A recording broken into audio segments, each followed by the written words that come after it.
Chris said just before the game you wanted to see these guys kind of run their stuff and Yeah. go, like, what did you just think overall of a second or a young group playing the way they did? Yeah, I think once they figured out what the purpose of the game should have been, like, how to attack a defense. The team that started the second half played with physicality, didn't foul, just fouled too much. But, certainly lots to learn from there. Good things for sure. But, overall, like, a little bit off, but that's to be expected.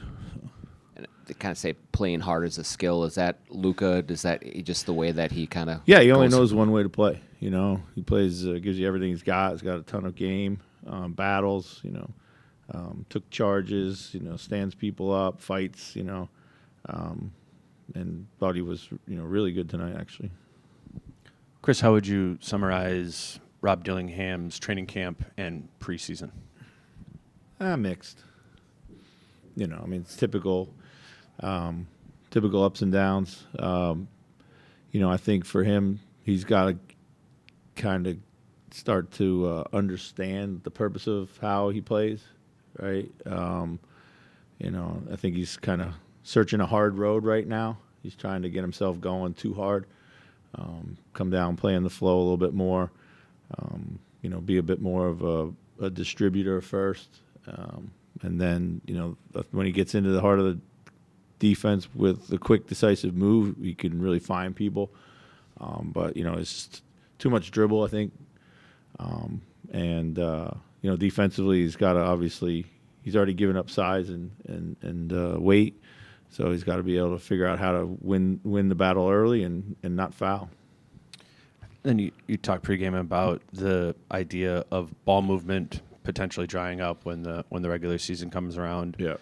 As far as your 3-point volume, is that something you're confident in, being up this year? And I mean, I know that's been something you've been intentional about in training camp. Do you feel like that's going to be? I mean, it's not. I mean, it feels like naturally it should go up. It's not something we're preaching every single day. Like, I think we have a little bit more. We have guys that shoot it. Dante alone's going to add a bunch. Anthony's really been, working on, identifying his catch and shoot opportunities. Julius, Dante both kick out at a high rate when they get to the paint. That's going to open more up for other people. So, yeah, I think just there's just like a natural opportunity for us to gain some more volume.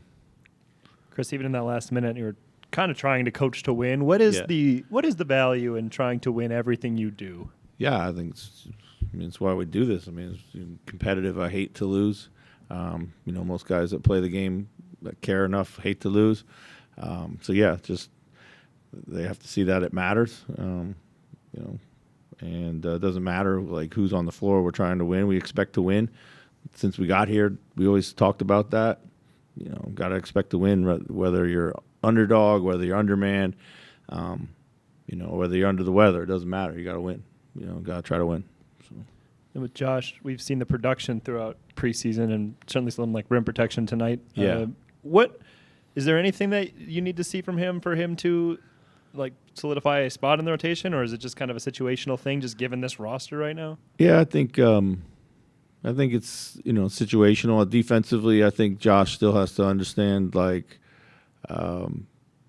just kind of awareness, readiness, stuff like that. I think that's just going to come when he gets more of the high speed reps against real competition. Maybe playing a little bit more like instinctual defensively rather than trying to think too much. Sometimes I think he's overthinking things defensively at times. But his pursuit to the ball was good today.